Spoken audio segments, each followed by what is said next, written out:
जय मसीह सबको। पिछली बार हम हबक्कुक के जीवन से सीख रहे थे। याद है किसी को क्या सीख रहे थे? नहीं याद? नोट्स कोई नहीं बनाता? सवाल जवाब। हबक्कुक के परमेश्वर के साथ सवाल जवाब का सेशन हम देख रहे थे और उससे हम हमारे जीवन में क्या चेंजेस कर सकते हैं वो हम सीख रहे थे। मेरा टाइटल था वेट एंड वॉच। जब हम प्रभु से कोई सवाल करते हैं, अपनी कोई रिक्वेस्ट उनके आगे रखते हैं, तो उसके बाद की हमारी प्रतिक्रिया ये होनी चाहिए कि हम रुकें। मैंने एक वो कार के हॉर्न वाला एग्जाम्पल देकर बताया था कि हम प्रभु पर प्रेशर डालने लगते हैं कोई भी रिक्वेस्ट उनके पास लेके जाने के बाद।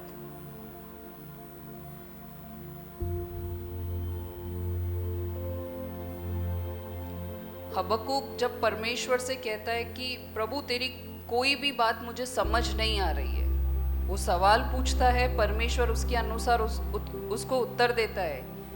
लेकिन बहुत सी चीजें ऐसी है जो हबक्कुक समझ नहीं पाता है कि प्रभु ऐसा क्यों कर रहा है। लेकिन फिर भी प्रभु पेशेंस के साथ उसको हर एक सवाल का उत्तर देता है, उसको समझाता है। और हमने सीखा कि हबक्कुक की तरह हमको भी सवाल पूछने के बाद इंतजार करना है। क्या हम तैयार हैं? बहुत कठिन है ना लाइफ में इंतजार करना। बहुत से घरों में ऐसा होता है कि कहीं जाना होता है ना, तो हस्बैंड फटाफट रेडी हो जाते हैं 5 मिनट में, और वाइफ के 5 मिनट इज इक्वल टू 2 घंटा। तो तब ये इंतजार कितना भारी लगता है। यहाँ लेडीज तैयार हो जाती है कहीं निकलने के लिए, तो वो और भी इम्पेशेंट हो जाती है। और कितनी देर? तैयार होने के बाद तो हमसे रुका ही नहीं जाता है। सही है कि सिर्फ मेरे साथ होता है? छोटी छोटी चीजों में हम इम्पेशेंट हो जाते हैं जब हमें इंतजार करना पड़ता है। लेकिन हबक्कुक के जीवन से हम सीखते हैं कि हमें प्रभु पे प्रेशर नहीं डालना है, हमें इंतजार करना है, उस पर विश्वास करना है। हबक्कुक के जीवन से हमने अधीनता को सीखा। वो कितना परमेश्वर से अधीनता में चलता है। उसके जीवन का एक भी मात्रा या बिंदु परमेश्वर की आज्ञा के बिना नहीं चलता। क्या हम ऐसी अधीनता में हैं? हमने सीखा था कि हमें प्रभु से डिमांड करने का कोई हक नहीं है। हम प्रभु के आगे अपनी रिक्वेस्ट लेके जा सकते हैं। मेन चीज हमने सीखा था कि हबक्कुक को जब परमेश्वर सही करने के लिए तैयार है, जब प्रभु उसको करेक्ट करना चाहता है, तो वो भी तैयार है कि हाँ प्रभु मैं अपने आप में सुधार लेके आऊंगा। बहुत बड़ा चीज है अपनी गलती को एक्सेप्ट करना, उसके बाद उस पर काम करना, खुद को बदलना।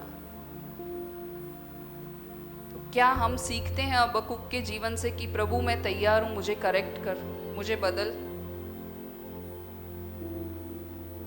हमने देखा कि प्रभु दर्शन की बातों को क्लियर दिखाता है। हमने वचन से देखा था कि प्रभु कहता है कि इस तरीके से वचन की बातों को लिख दे कि चलते फिरते हर कोई उसको पढ़ पाए। थोड़ा रिवीजन में बता दे रही हूँ, शायद हम भूल गए हो इसलिए। और हमने सीखा कि घमंड करना या घमंडी बनना सही नहीं है। प्रभु को घृणा है घमंडी लोगों से। और हमने सीखा कि धर्मी अपने विश्वास के अनुसार जीवित रहता है। 2 सेशन से लास्ट मैंने बार बार यही चीज बोला है कि धर्मी अपने विश्वास के द्वारा जीवित रहता है। क्योंकि मैं नहीं चाहती कि इस पॉइंट से हम भटके कि मैं सोचूं आज मेरे हस्बैंड का विश्वास बहुत बड़ा है तो मैं उद्धार पा लूंगी, मेरे पेरेंट्स का विश्वास बहुत बड़ा है तो मेरे जीवन में चेंजेस आएंगे, उद्धार आएगा। ऐसा नहीं है।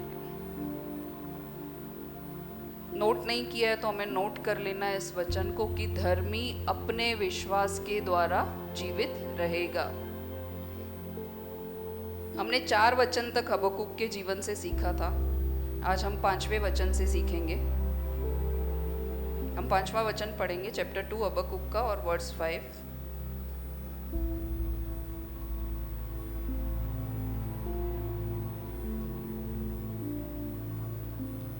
दाख मधु से धोखा होता है, अहंकारी पुरुष घर में नहीं रहता, और उसकी लालसा अधोलोक के समान पूरी नहीं होती, और मृत्यु की नाई उसका पेट नहीं भरता। वह सब जातियों को अपने पास खींच लेता और सब देश के लोगों को अपने पास इकट्ठे कर रखता है। अभी इस एक ही वचन से हम पढ़े ना तो बहुत सी चीजें सीखने को है। प्रभु हर किसी से अलग अलग तरीके से बात करता है। यहाँ पे प्रभु जो है पर्टिकुलरली बेबीलोन के लोगों के लिए बात करता है। जब हबक्कुक उससे कहता है कि प्रभु तूने उनको कैसे उभारा है यहूदा का नाश करने के लिए,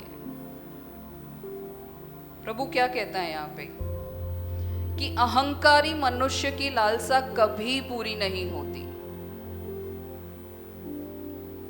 अहंकारी मनुष्य की लालसा कभी पूरी नहीं होती, वो कभी संतुष्ट हो ही नहीं सकता। कुछ लोग होते हैं ना हमारे जीवन में या आस पड़ोस में कहीं भी हमने देखे होंगे, उनको जितना दो वो संतुष्ट कभी होते ही नहीं किसी चीज से।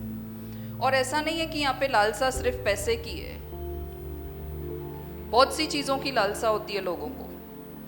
किसी को नाम की लालच होती है कि हर जगह मेरा नाम ऊंचा होना चाहिए। उसकी वजह से शायद हम डबल फेस लेके जीते हैं कि लोगों के सामने कुछ और, प्रभु के सामने कुछ और। अहंकारी मनुष्य सब कुछ अपनी तरफ खींचना चाहता है। यहाँ पे ऐसा नहीं लिखा है कि उसको सिर्फ पैसा चाहिए उससे वो संतुष्ट होगा, नहीं, उसको सब कुछ चाहिए। अभी सब कुछ में आप समझ सकते हो कि सब कुछ चीजें आ गई। नाम है, शोहरत है, इज्जत है, पैसा है, जो दूसरों के पास है मेरे पास नहीं है, वो भी सब मुझे चाहिए। क्यों? क्योंकि मेरा संतुष्टि का लेवल ही इतना ऊपर हो गया है, मैं संतुष्ट हो ही नहीं पा रही हूं।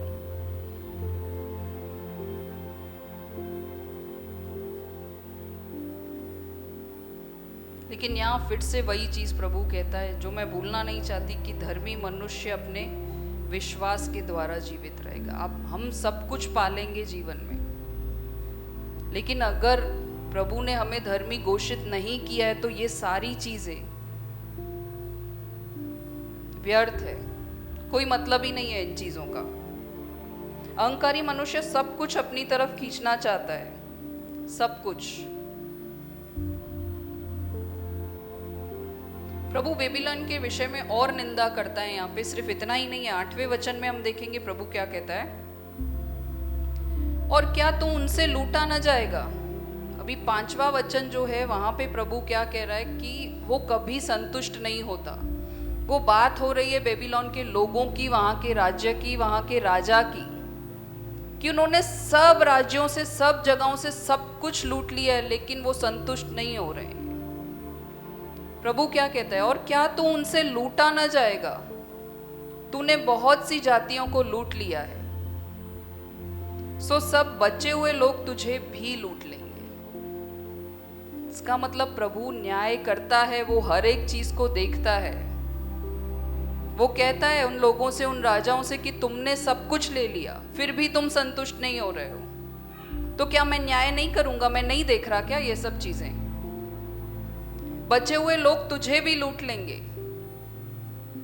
इसका कारण मनुष्य की हत्या और वह उपद्रव भी जो तूने इस देश और राजधानी और इसके सब रहने वालों पर किया है।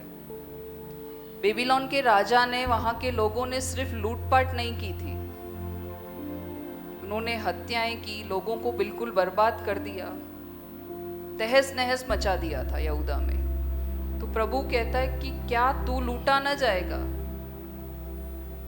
अगर हम किसी के साथ बुरा करते हैं तो ये सोचने की जरूरत है, मैं क्या एक्सपेक्ट करती हूँ परमेश्वर से। मैंने किसी का दिल दुखाया है तो प्रभु हर एक चीज को देखता है। हम इंटेंशनली किसी को जाके कुछ भी बोल देते हैं, हमारी जबान पर, हमारे शब्दों पर कंट्रोल नहीं है, सामने वाले को इंटेंशनली हम चोट पहुंचाते हैं। तो प्रभु कहता है क्या तू लूटा न जाएगा। उन्होंने लूट की तो प्रभु यहाँ पे उनसे कह रहे कि क्या तू लूटा न जाएगा। तो यही चीज़ें हर एक मैटर में मायने रखती है कि जब मैंने किसी का दिल दुखाया, किसी के विरुद्ध पाप किया, तो क्या प्रभु मेरे ऊपर न्याय नहीं करेगा। यहाँ परमेश्वर हबक्कुक को आश्वासन दे रहा है कि मैं जानता हूं बेबीलोन जैसे राष्ट्र से कैसे निपटना है। उन्होंने लूटपाट मचाई है तो क्या वे लूटे न जाएंगे। बेबीलोन ने कई राष्ट्रों को लूटा था। यहूदा उनकी नेक्स्ट लिस्ट में था जब ये वचन हम पढ़ते हैं। लेकिन प्रभु हबक्कुक के सवाल का जवाब देते हुए कहता है कि मैं निश्चित समय पर न्याय लेकर आऊंगा। हर एक सवाल का प्रभु उसको आश्वासन देता है, उत्तर देता है कि सही समय पर मैं न्याय करूंगा। और प्रभु ने किया भी। जब हम वचन आगे पढ़ते हैं तो हम देखते हैं कि प्रभु ने न्याय किया भी। परमेश्वर कहता है कि हबक्कुक तेरा सवाल था कि कब तक। जब हमने हबक्कुक का स्टडी शुरू किया था तब हमने देखा था कि उसका पहला सवाल था कि प्रभु कब तक। प्रभु कहता है कि बिल्कुल सही है तेरा सवाल, कब तक ये सब चलता रहेगा, लेकिन विश्वास कर कि सही समय पर न्याय होगा। उन्होंने लूट मचाई तो वो लूट को प्रभु ने ध्यान में रखा है और यहाँ पर जवाब दिया है कि वे भी लूटे जाएंगे। इसका मतलब हर एक छोटी चीज का प्रभु न्याय करता है। शब्द यूज करने से पहले, शब्दों के तीर चलाने से पहले, किसी को दुखी करने से पहले 100 बार दिमाग में सोचना है कि मैं क्या यूज कर रही हूँ, क्या मेरे रवैये से, क्या मेरे शब्दों से सामने वाले को चोट लग सकती है। क्योंकि प्रभु हर एक चीज का न्याय करता है। और अगर कोई हमारे साथ ऐसा करता है तब भी सेम लागू है। प्रभु कहता है कि तेरा युद्ध मैं लड़ूंगा। मैं हर चीज का नोट रखता हूं कि तेरे साथ तेरे जीवन में क्या है। आज हमारे खिलाफ कोई गलत चीज करता है तो हम तुरंत उसको उत्तर देने के लिए सोचने लगते हैं कि कैसे मैं इसको हर्ट करूं, कैसे इसने मेरे साथ बुरा किया तो मैं उसका जवाब दूं। तो हबक्कुक का जीवन हमें सिखाता है कि प्रभु हमारी हर लड़ाई को अपने समय पे लड़ता है। आमीन। शायद सामने वाले से युद्ध करके, उससे लड़ाई करके, उसको दुखी करके हम अपनी नजरों में खुश हो जाएंगे, मन को संतुष्टि मिलेगा, लेकिन हम एक आत्मा खो देंगे। बहुत मुश्किल है, दूसरों को समझाना बहुत आसान होता है, लेकिन जब खुद पर ऐसा बीतता है, कोई हमारे साथ बुरा करता है, तब इन वचनों को याद करना कि मेरा युद्ध मेरा परमेश्वर लड़ेगा। उस वक्त इन चीजों को याद करना बहुत टफ हो जाता है, पर हमें याद रखना है कि मेरा युद्ध प्रभु सही समय पर लड़ेगा। आमीन। और सच में विश्वास करना वो लड़ता है। शायद हमें लगता है कि समय बहुत लंबा हो गया, प्रभु मैंने इतने समय से सहन किया है। हमारा धीरज हम खोने बैठते हैं, लेकिन फिर हमें याद करना है कि मेरा युद्ध वो लड़ेगा। वचन 8 तक प्रभु हबक्कुक के प्रश्नों का उत्तर दे रहे थे। जो भी हबक्कुक पूछ रहा था प्रभु उसको जवाब दे रहे थे। अब प्रभु को भी कुछ कहना है। यहाँ पे आगे कुछ वचनों में प्रभु को हाय देना है, वो वाला हाय नहीं देना है। प्रभु कुछ लोगों से बहुत नाराज है, दुखी है। प्रभु उन लोगों को हाय दे रहा है। जब मैंने पढ़ा तो मैं सोच रही थी प्रभु हाय दे सकता है। हाय समझ रहे हैं ना आप? हाय क्या होता है? क्या होता है हाय देना? किसी को धिक्कारना। हम वो सिंधी में बोलते हैं ना, हैंठ तई, बद्दुआ देते हैं हम लोगों को। यहाँ पे प्रभु बद्दुआ नहीं दे रहा है, लेकिन प्रभु घृणा कर रहा है उन लोगों को, और प्रभु चेतावनी दे रहा है। इन वचनों में 4 तरीके की हाय प्रभु 4 तरीके के लोगों को देता है, जिससे बहुत कुछ सीखने हमको मिलता है। मैं सोच रही थी प्रभु हाय कब देता है। ऐसा कौन सा सिचुएशन आ जाता होगा कि प्रभु मजबूर हो जाता है अपने ही बच्चों को हाय देने के लिए।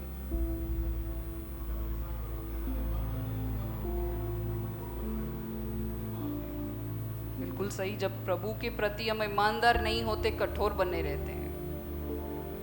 और कोई कुछ बोलना चाहेगा, प्रभु क्यों हाय देना चाहता है? जब हम ये सुनते हैं कि प्रभु ने हाय दिया, तो उसकी गंभीरता को समझे कि ऐसा कौन सा सिचुएशन आ गया कि प्रभु को हाय देना पड़ा। उसकी आज्ञा पर हम नहीं चलते। इतना समझाने के बाद भी हम समझते ही नहीं है। ये वचन खोल खोल के प्रभु चीख चीख के बोलता है, हम नहीं सुनते।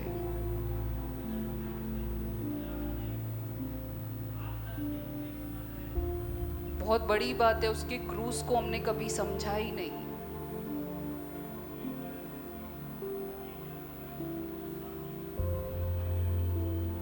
हमारा विश्वास डगमगाने लगता है जब परिस्थितियां विपरीत आती है। प्रभु की बात हम सुनाई तो देती है, वचन से प्रभु बात करता है, लेकिन फिर भी हम अनसुना करते हैं। क्यों? क्योंकि जो हमने ठाना है हमको वही करना है। तो कई परिस्थितियां ऐसी है जिसमें प्रभु मजबूर हो जाता है, समझा समझा के फिर उसे हाय देना पड़ता है।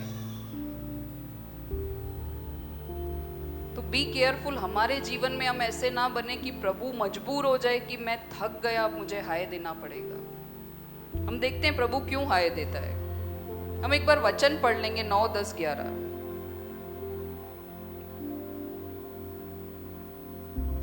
9, हाय उस पर जो अपने घर के लिए अन्याय के लाभ का लोभी है, ताकि वह अपना घोंसला ऊंचे स्थान में बनाकर विपत्ति से बचे। तूने बहुत सी जातियों को काट कर अपने घर लिए, लज्जा की युक्ति बांधी और अपने ही प्राण का दोषी ठहरा है। क्योंकि घर की बीत का पत्थर दोहाई देता है और उसके छत की कड़ी उनके स्वर में स्वर मिलाकर उत्तर देती है। फिर से वचन 9 निकालेंगे हम। हाय उस पर जो अपने घर के लिए अन्याय के लाभ का लोभी है। एक हिंदी में लिखा है कि वो लालची है। पहली हाय परमेश्वर देता है लालची मनुष्यों को, जो बहुत लालच करते हैं।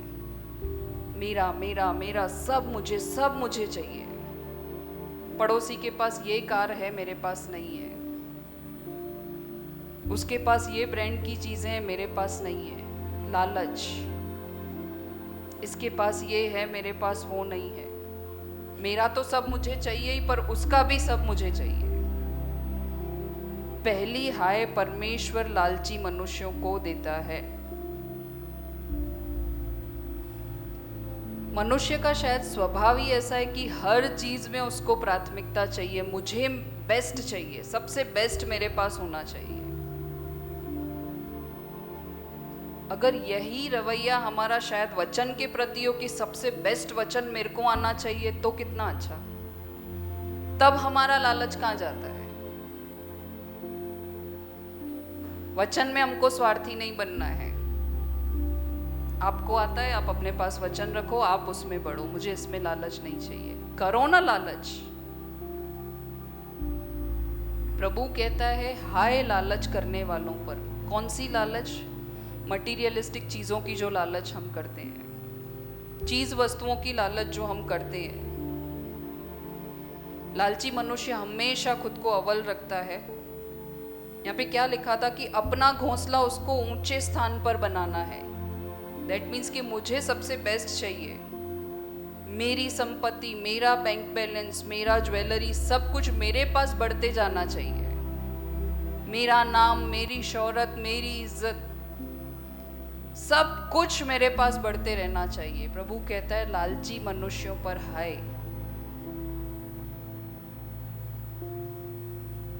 लालची मनुष्य सोचता है कि दूसरे जाए भाड़ में, उनसे भी लूटो। यहाँ पे क्या किया बेबीलोन ने? सब राज्यों को लूट लिया। सब कुछ उनको परफेक्ट चाहिए, सब कुछ उनको बेस्ट चाहिए, सब कुछ उनको सबसे ज्यादा चाहिए। इसलिए उन्होंने यहूदा पर नाश करने का सोचा।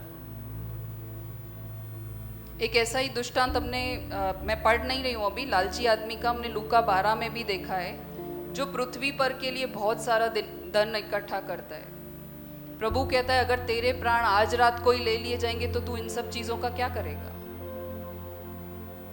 जब हम लालच करते हैं तो हमको ये सोचना है कि ये सब चीजें तो मुझे यहीं छोड़ के जानी है।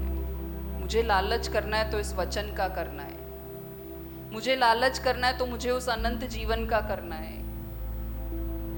लेकिन वहां भी प्रभु सिखाता है कि सिर्फ अपने लिए लालची नहीं बनो, मेरे दोस्त का, मेरे परिवार वालों का भी उद्धार हो, उसमें लालची बनना है हमें, ना कि इन चीज वस्तुओं के लिए जो हम क्षणिक भर के लिए यहीं छोड़ के जाने वाले हैं।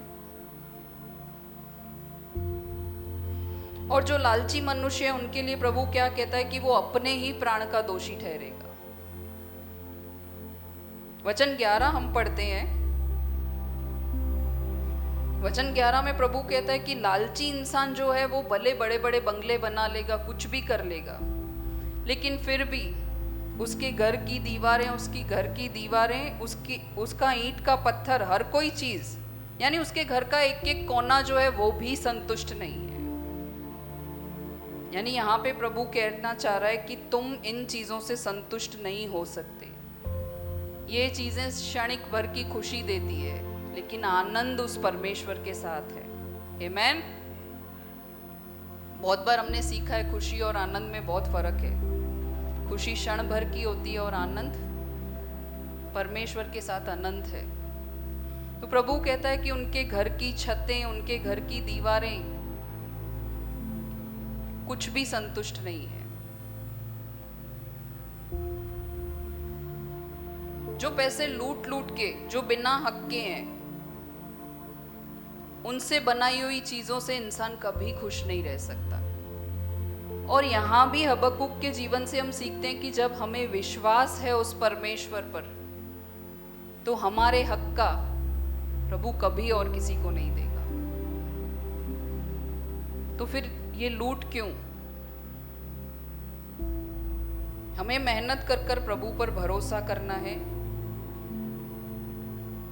उसके सामने प्रार्थना करके, ईमानदारी से काम करके हमें विश्वास रखना है। फिर हमें देखना है कि प्रभु क्या करता है। We have to wait and watch. लालची मनुष्य के जीवन से भी प्रभु सिखाता है कि रुको और देखो उसके साथ क्या होता है। तो इसी तरीके से हमें मेहनती बनना है, लालची नहीं बनना है, और फिर रुकना है और देखना है कि मेहनती मनुष्य के जीवन से, विश्वासी मनुष्य के जीवन से प्रभु क्या कार्य करता है। हम बनेंगे मेहनती आज से, अभी से। मैंने लास्ट टाइम भी बताया था कि ये छोटी छोटी चीजें, जैसे घमंड के बारे में, लालच के बारे में यहाँ लिखा है, हम सब इन चीजों को जानते हैं, लेकिन क्या होता है कभी कभी वापस इन चीजों को अपने जीवन में रिमाइंड करना बहुत जरूरी होता है। कहते हैं ना कि जो चीज बार बार सुनते हैं शायद वो कहीं ना कहीं घर कर जाती है। तो हमें खुद को याद दिलाते रहना है कि मुझे घमंडी नहीं बनना है, मुझे लालची नहीं बनना है। दूसरी हाय परमेश्वर 12, 13, 14 वचन में देता है, हम पढ़ेंगे एक बार। हाय उस पर जो हत्या करके नगर को बनाता और कुटिलता करके गढ़ को दृढ़ करता है। देखो क्या सेनाओं के यहोवा की ओर से यह नहीं होता कि देश देश के लोग परिश्रम तो करते हैं, परंतु वे आग का खोर होते हैं, और राज्य राज्य के लोगों का परिश्रम व्यर्थ ही ठहरता है। यहाँ पे प्रभु दूसरी हाय दे रहा है 12वें वचन में, हिंसा करने वाले मनुष्यों को। जरूरी नहीं है हिंसा करना यानी युद्ध लड़ना या बाहर जाके गुंडागर्दी करना। कभी कभी हम घर में, आस पड़ोस में बहुत जगह हिंसक हो जाते हैं। सिर्फ हाथ चलाकर नहीं, जबान चलाकर भी हिंसक बना जा सकता है। तो प्रभु कहता है कि हाय है हिंसक लोगों पर, हाय है उन लोगों पर जो हिंसा करते हैं। प्रभु सिर्फ लालची लोगों से नाराज नहीं है। परमेश्वर कहते हैं यहाँ पे कि हत्या करने वाले लोग जो हत्या करके, लूटपाट करके अपने नगर को बना लेते हैं, उन पर भी मैं न्याय करूंगा। वो भी मेरी लिस्ट से दूर नहीं है, मैं उन पर भी न्याय करूंगा। कहना ये चाहती हूँ कि हर सिचुएशन में अल्टीमेटली प्रभु न्याय करेगा। तो कोई भी चीज हमारे जीवन में आती है, हम अनजाने में ही किसी के विरुद्ध कोई कार्य कर लेते हैं, हिंसक बन जाते हैं, उसको लूट लेते हैं, उसका मन दुखा देते हैं, तो हमें सोचना है कि प्रभु न्याय करेगा।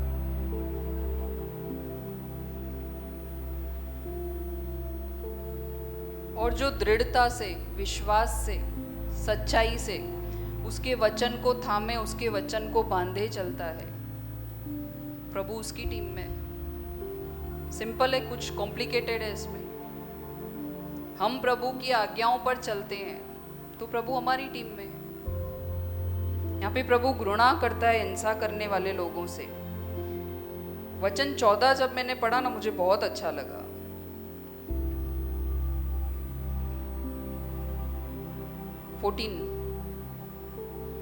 क्योंकि पृथ्वी यहोवा की महिमा के ज्ञान से ऐसी भर जाएगी जैसे समुद्र जल से भर जाता है। ये गाना भी है हमारा, आपने किसी ने सुना हो तो। मैं जब ये वचन पढ़ रही थी तो पहले मैं इमेजिन कर रही थी कि समुंदर कितना गहरा होता है। समुंदर यानी कितना पानी, क्या सोचते हैं हम? इतना सा, ये रूम भर जाए इतना, कितना पानी? जहां तक हमारी नजरें पहुंचती है सिर्फ पानी ही पानी है। यहाँ पे कहता है पृथ्वी यहोवा के महिमा के ज्ञान से ऐसी भर जाएगी, सोच भी नहीं सकते। इमेजिन, हर एक कोने में, हर एक इंसान के मन में सिर्फ परमेश्वर की महिमा करने की सोच है, उसका ज्ञान है। फिर तो ये पाप, हिंसा कहीं कुछ भी नहीं होगा। ये पृथ्वी परमेश्वर की महिमा के ज्ञान से ऐसी भर जाएगी। मैं इमेजिन कर रही थी रास्ते पे हर एक चलता हुआ इंसान उस परमेश्वर की महिमा कर रहा है। हम जहां जा रहे हैं सिर्फ आराधना हो रहा है, कोई दुख पीड़ा कुछ नहीं दिख रहा है, सिर्फ उस परमेश्वर की महिमा दिख रही है। फिर तो ऐसा लग रहा था कि स्वर्ग ही आ गया है। पर कितना वचन, कितना गहराई से कह रहा है कि समुद्र की नाई हर जगह परमेश्वर की महिमा होगी। पढ़ के लग रहा था कि बस प्रभु अब जल्दी आ जा। फिर लगता है नहीं, अभी बहुत से लोग बाकी हैं। जैसे सागर पानी से भर जाता है, हर एक जगह प्रभु की महिमा से भर जाएगी। आमेन।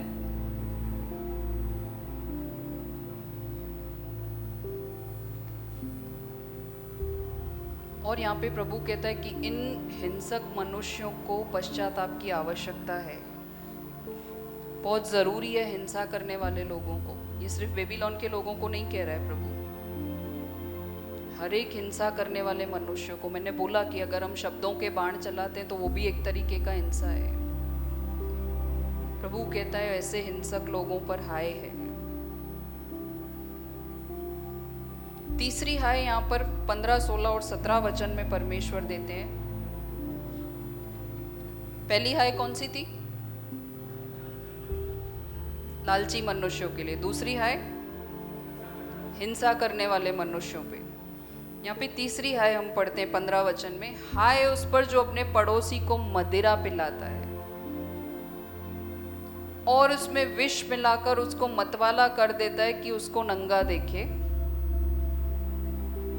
तू महिमा की संति अपमान ही से भर गया है, तू भी पी और अपने को खतनाहीन प्रकट कर। जो कटोरा यहोवा के दाहिने हाथ में रहता है सो घूम कर तेरी ओर भी आएगा और तेरा वैभव तेरी छांट से अशुद्ध हो जाएगा।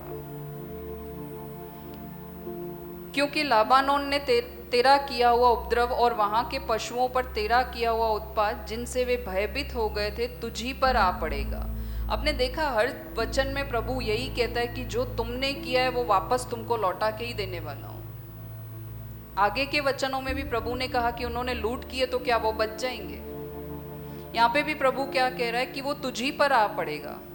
यह मनुष्यों की हत्या और उस उपद्रव के कारण होगा जो इस देश और राजधानी और इसके सब रहने वालों पर किया गया है। यहाँ पे 15th वर्स में प्रभु कहता है कि हाय है पियक्कड़ मनुष्यों पर।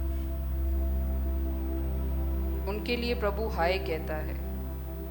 प्रभु कहता है कि जो शराबी है उस पर तो हाय है ही है, लेकिन जो उनको पिलाता है उस पर भी हाय है, जो इस नशे को बढ़ावा दे रहा है उस पर भी हाय है। लोगों को लगता है, जो लोग पीते हैं, कि बोलते हैं ना कि जो ड्रिंक करता है उनको ऐसा लगता है कि मैं 7th क्लाउड पर हूँ, 7वें आसमान पर हूँ, उनको ऐसा फील होता है, उनको नशा ऐसा मजा देता है। लेकिन यहाँ वचन 16 क्या कहता है? वचन 16 कहता है कि तू महिमा के बदले अपमान ही से भर गया है।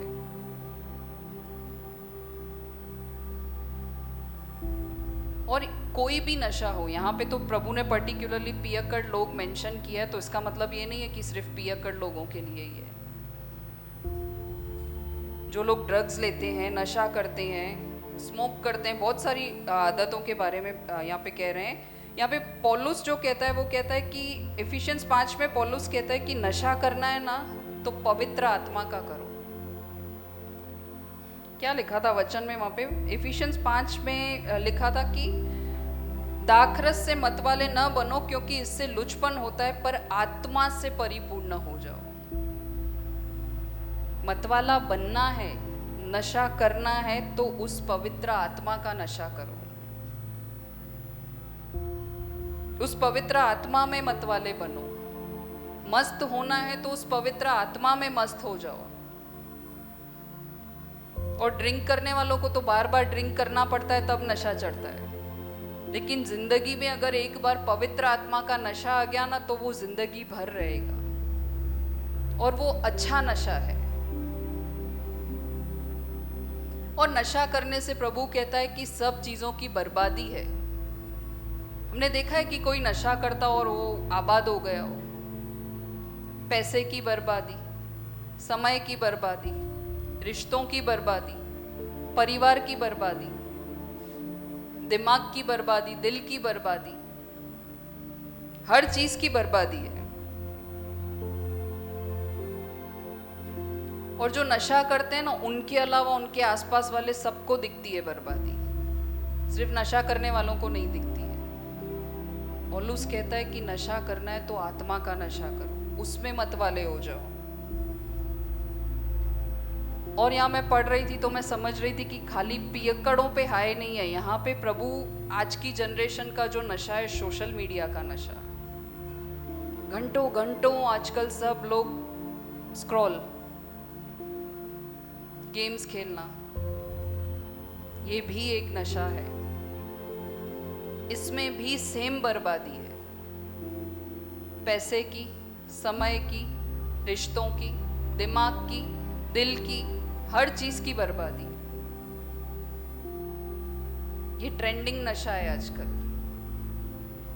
प्रभु कहता है हाय व्यसन करने वालों पर, हाय उन पियक्कड़ों पर। और यहाँ पे अब तो वचन ऐड हो जाना चाहिए कि हाय सोशल मीडिया यूज करने वालों पर। यूज करो, प्रोडक्टिव काम के लिए यूज करो, थोड़ी देर के लिए यूज करो, अपने करियर को दांव पे लगाकर, अपने समय को दांव पे लगाकर, अपने रिश्तों को, अपने बिजनेस को। जो समय वचन के लिए हमारे पास नहीं है, वो समय हमारे पास आ जाता है सोशल मीडिया यूज करने के लिए। प्रभु कहता है हाय है उन लोगों पर। बहुत समय जाता है जब हम फोन लेके बैठते हैं ना, आपको लगेगा 5 ही मिनट हुआ है, कैसे 2 घंटे निकल जाते पता नहीं चलता। कभी प्रार्थना में ऐसा हुआ है 2 घंटे प्रार्थना की और मुझे लगा कि 5 ही मिनट तो हुए। प्रभु कहता है हाय है ऐसे लोगों पर।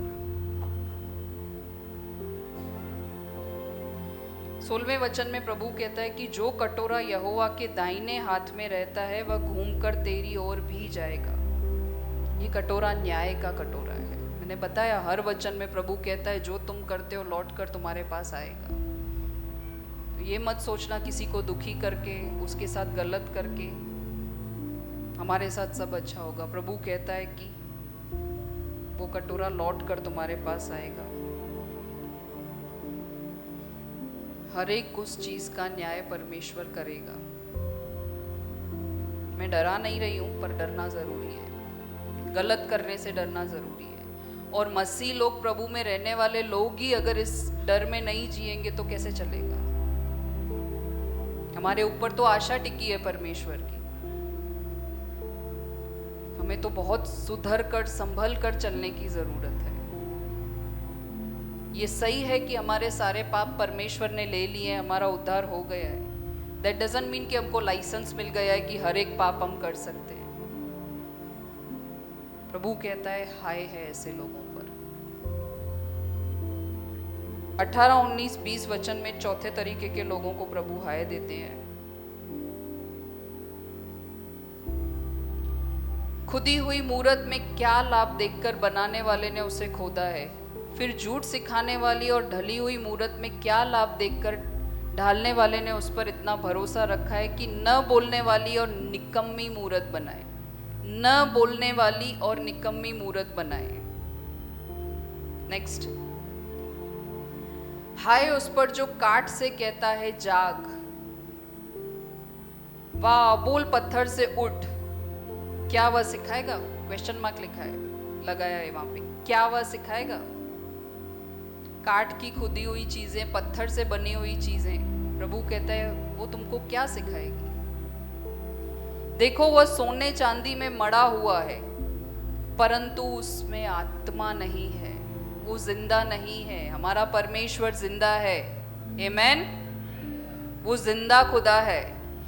परंतु यहोवा अपने पवित्र मंदिर में है, समस्त पृथ्वी उसके सामने शांत रहे।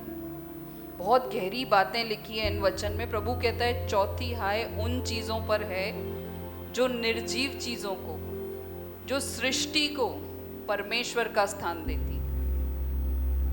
आज जगह जगह हम देखते हैं कि निर्जीव चीजें, निर्जीव वस्तुएं, यहाँ पे तो स्पष्ट स्पष्ट लिखा है हम उनको आराधना देते हैं।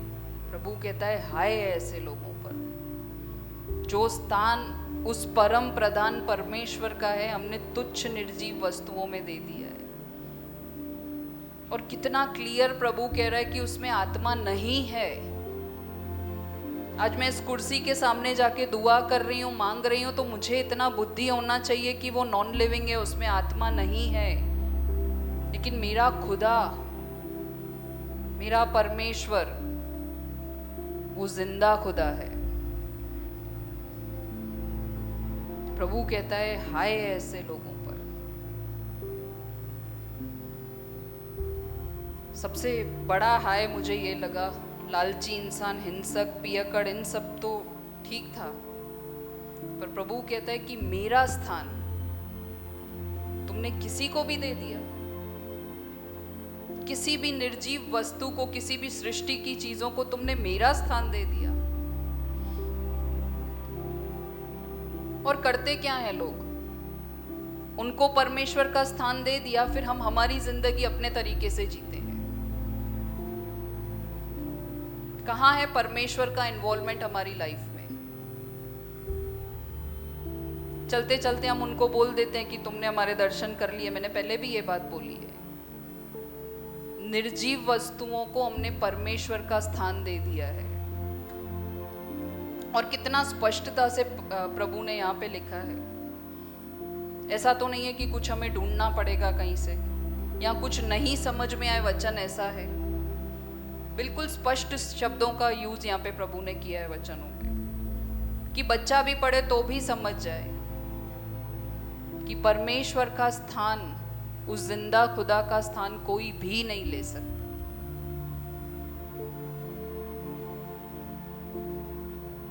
यहाँ पूरे इस चैप्टर में प्रभु ने हबक्कुक के हर एक सवाल का जवाब बिल्कुल शांति से, बिल्कुल स्पष्टता से दिया है। जो भी सवाल, जितने भी सवाल हबक्कुक प्रभु से करता है, कहीं हमने देखा कि प्रभु कह रहा है कि रुक, तू कितने सवाल पूछता है। जब बच्चे हमसे सवाल पूछते हैं तो कभी कभी हम फ्रस्ट्रेशन में आ जाते हैं। थोड़ी देर चुप कर, कुछ मत बोल, कितने सवाल, कितने जवाब दूं। और मेरे बच्चे तो पूछते तो कभी कभी ऐसा फ्रस्ट्रेशन आ जाता है, मैं उनको बोलती हूँ थोड़ी देर रुको, एक केबीसी हम बाद में खेलेंगे। इतना गुस्सा आ जाता है। लेकिन प्रभु ने कितना ब्यूटीफुली यहाँ पे हर एक हबक्कुक के सवाल का उत्तर दिया है। अगर हम भी चाहते हैं कि हमारे सवालों के जवाब प्रभु दे, तो हमें हबक्कुक के जीवन से सीखने की ज़रूरत है। हमें सीखना है पहला चीज़ कि प्रभु अगर मुझे करेक्ट करना चाहता है, मुझे अपनी गलती को एक्सेप्ट करना है और सुधारने के लिए मुझे तैयार रहना है।